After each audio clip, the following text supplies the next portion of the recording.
Bonjour à tous, donc aujourd'hui on va parler des principes d'architecture de sécurité. Alors les principes d'architecture de sécurité sont plusieurs concepts et termes qui sont utilisés dans le domaine de la sécurité et qui sont fondamentaux pour la compréhension. Ces concepts sont importants à connaître et à comprendre. Parmi ces concepts, on va parler du principe du moindre privilège, de sécuriser par défaut, l'échec sécurisé, la séparation des tâches, garder les choses simples, faire confiance mais vérifier, la confidentialité dès la conception, ou bien aussi appelée la vie privée ou la vie privée dès la conception, on va voir ça un peu plus tard, et la responsabilité partagée. Alors le principe du moindre privilège, c'est un concept de sécurité qui va maintenir qu'un utilisateur ou une entité ne doit avoir accès qu'aux données, ressources et applications nécessaires pour effectuer sa ou ses tâches. Donc ce qu'on va avoir, c'est un peu des éléments, en fait, des privilèges qui vont être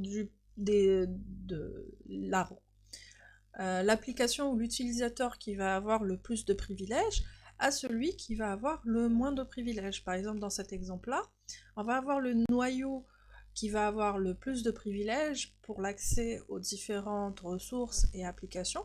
Ensuite, on va avoir les drivers, et ensuite, on va avoir les applications. Donc, c'est un exemple comme un autre. Un autre exemple que je peux donner, ce serait si on est dans une entreprise, on va avoir plusieurs employés. Imaginons qu'on soit dans une entreprise de vente et d'achat de matériel agricole, par exemple. Et on va avoir, à ce moment-là, on va avoir les commerciaux, le, le directeur financier, le directeur des ressources humaines, le PDG, et ainsi de suite. Alors, quand on va regarder cela, ils vont pas tous avoir les mêmes privilèges, forcément, ou les mêmes droits d'accès.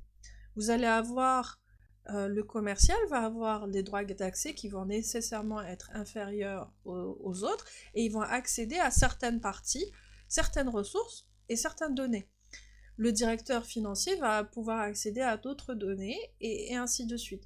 Donc, on va essayer de faire en sorte que l'utilisateur n'ait de droit d'accès qu'aux éléments dont il a besoin pour travailler et pas plus. Donc si on devait parler de la mise en œuvre du principe de moindre privilège, on va faire plusieurs éléments. Donc pour implémenter ce principe, généralement, les entreprises vont entreprendre une ou plusieurs étapes dans le cadre d'une stratégie générale de cybersécurité de défense en profondeur. On va retrouver d'abord la définition de la politique de sécurité relative aux accès, pour voir qui a le droit d'accéder à quoi, comme données et ressources. Ensuite, auditer la totalité de l'environnement afin d'identifier les comptes qui ont privilégiés, avec les mots de passe, les clés SSH, code de hachage de mots de passe ou clés d'accès. Et sur le site, dans le cloud, dans les environnements de développement et sur les terminaux. Donc on va voir finalement essayer d'énumérer les différents comptes avec leurs privilèges et finalement quels sont leurs privilèges et ainsi de suite. Ensuite, éliminer les privilèges d'administrateur local inutiles et s'assurer que tous les utilisateurs, qu'ils soient humains ou non, possèdent uniquement des privilèges nécessaires pour accomplir leur travail. Alors quand je dis ou non, humain ou non, je parle aussi des applications, par exemple. Monitorer toutes les activités liées au compte administrateur. Donc, en fait, on va devoir superviser en continu ces activités afin de faciliter la détection et la création d'alertes sur les activités anormales susceptibles d'indiquer qu'une attaque est en cours. Puis, activer l'élévation de l'accès juste à temps, qui permet aux utilisateurs d'accéder aux comptes à privilèges ou d'exécuter des commandes à privilèges sur une base temporaire et selon les besoins. Alors, l'un des problèmes qui se pose ici, c'est il faut s'assurer en fait dans la globalité, il faut faire attention à l'accumulation de privilèges. Généralement, ce qui va se passer, c'est que par exemple, un employé va avoir un certain nombre de privilèges, d'un certain nombre de droits, et puis s'il a une promotion, s'il change d'équipe dans l'entreprise, il va avoir d'autres droits. Et donc, quand on va lui rajouter des droits, ou lui changer les droits, il faut se faire attention à ce qu'il ne va pas accumuler des droits en plus des droits qu'il avait. En fait, enlever les droits dont il n'a plus besoin et lui mettre les droits dans son rôle a besoin. Souvent, le problème se passe, pourquoi ? Parce que entre le moment où l'employé va être dans un poste et il va changer de poste, il y a un moment, un certain temps, par exemple, qui peut être défini comme étant 1 semaine, 2 semaines, 1 mois, je ne sais pas, pour pouvoir finir ses activités dans son premier poste et passer la main à un collègue. Et au même temps, commencer le travail dans son nouveau poste. Et donc, si à la fin de cette période de transition, on n'enlève pas les droits dont il n'a plus besoin, eh ben, on va se retrouver sur une accumulation de privilèges, et plus l'utilisateur va monter en grade ou changer de poste, etc., plus il risque d'accumuler encore plus de droits et de privilèges, et ça risque de poser problème. Donc, l'une des choses intéressantes qu'on va pouvoir faire et qu'on doit faire de manière régulière, c'est l'audit des privilèges, donc faire un audit de manière régulière pour voir si on n'a pas oublié un cas parmi tant d'autres qui aura accumulé des privilèges de cette manière. Donc, il a plusieurs avantages, ce principe. En premier lieu, ça va minimiser la surface d'attaque en diminuant les voies par lesquelles un acteur malveillant peut accéder à des données sensibles ou mener une attaque en protégeant les privilèges de superutilisateurs et administrateurs.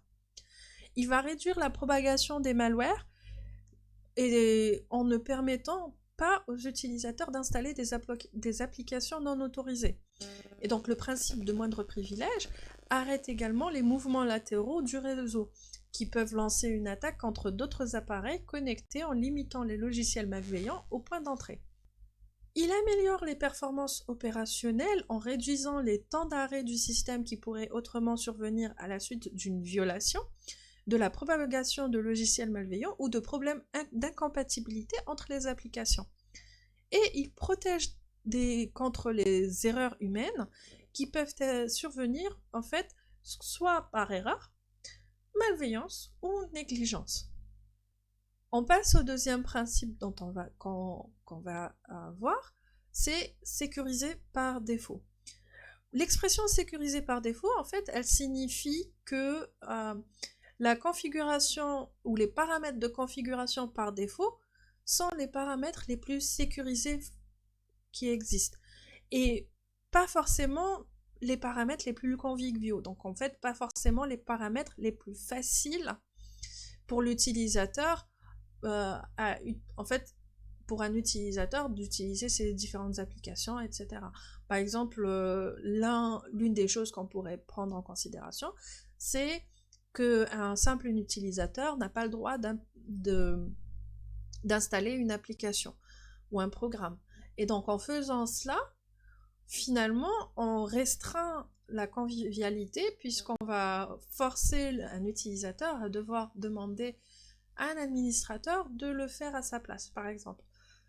Ensuite, pour cela, on va commencer d'abord par une configuration par défaut sécurisée et évaluer les paramètres à définir en se basant sur, en premier lieu, une analyse des risques et sur des tests d'utilisabilité, puisqu'on veut quand même que l'utilisateur final, un employé ou autre, puisse continuer à utiliser sa machine sans pour autant être trop lésé. En d'autres termes, c'est à l'administrateur de décider de la signification précise de chaque paramètre. Et on doit configurer les paramètres par défaut pour qu'ils soient les plus restrictifs possibles, tout en fournissant le minimum de fonctionnalités et interdire ou limiter spécifiquement l'utilisation de toutes les autres fonctionnalités, ports, protocoles et ou services qui ne sont pas utiles, dans le cas précis. Et donc configurer également les paramètres par défaut de manière à ce qu'ils soient aussi restrictifs que possible, conformément aux meilleures pratiques sans compromettre l'acceptabilité psychologique et la facilité d'utilisation et de gestion du système. Parmi eux, vous avez la pseudonymisation, qui consiste à remplacer des informations identifiant ou données à caractère personnel par un pseudonyme, de telle façon qu'elles ne puissent plus être attribuées à une personne concernée sans avoir recours à des informations supplémentaires. Et cette méthode permet de voir les données en clair ou et faire des études de corrélation en cas de besoin particulier tout en protégeant les informations de manière habituelle. On a ensuite la minimisation de la collecte des données.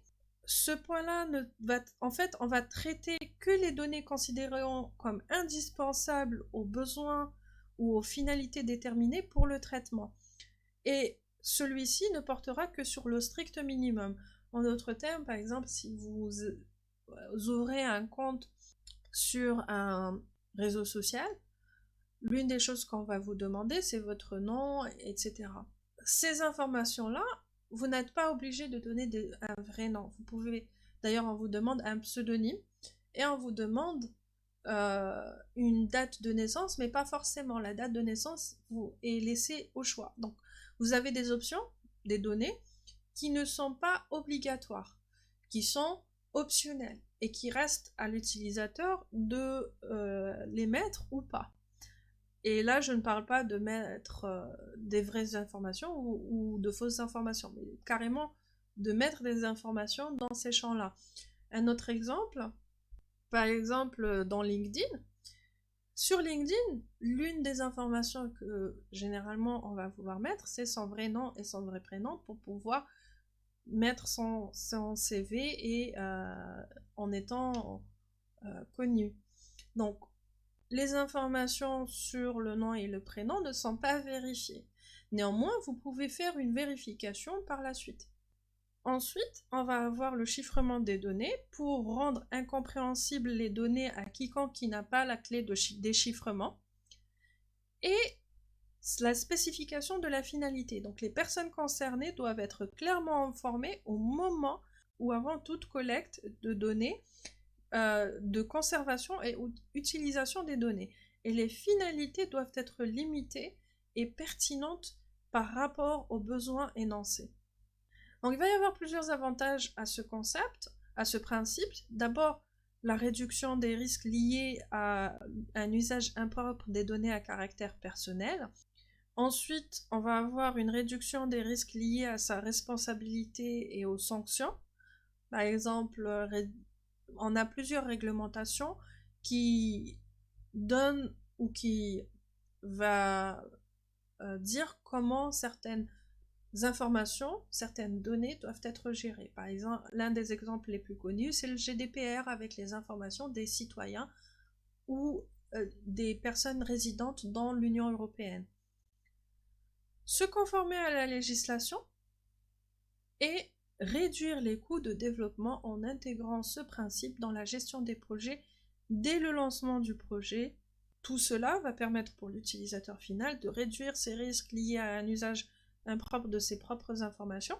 Personnellement, je ne voudrais pas que mes informations soient connues, soient distribuées à tout le monde. Quand on va avoir un data breach, vous avez toutes les informations relatives aux utilisateurs qui peuvent être violées. Et donc, c'est un problème. Et ça va permettre à un utilisateur d'avoir plus de confiance dans l'usage des services qui sont proposés. Le dernier principe qu'on va voir aujourd'hui, c'est le principe de responsabilité partagée. Le modèle de responsabilité partagée est un cadre de sécurité qui est propre au cloud et qui dicte les obligations des fournisseurs de services cloud et de leurs utilisateurs. Chaque fournisseur est responsable de différents aspects de la sécurité et doit travailler ensemble avec leurs clients pour assurer une couverture complète. Les responsabilités sont réparties en fonction du fournisseur et du modèle de cloud spécifique, Software as a Service, Platform as a Service ou Infrastructure as a Service. Le type de modèle cloud, IaaS, PaaS et SaaS, dicte qui est responsable de quelle tâche de sécurité. Les utilisateurs ayant le moins de responsabilités lorsqu'ils utilisent un service SaaS. Et ils vont avoir le plus de responsabilités lorsqu'ils vont utiliser des services cloud IaaS.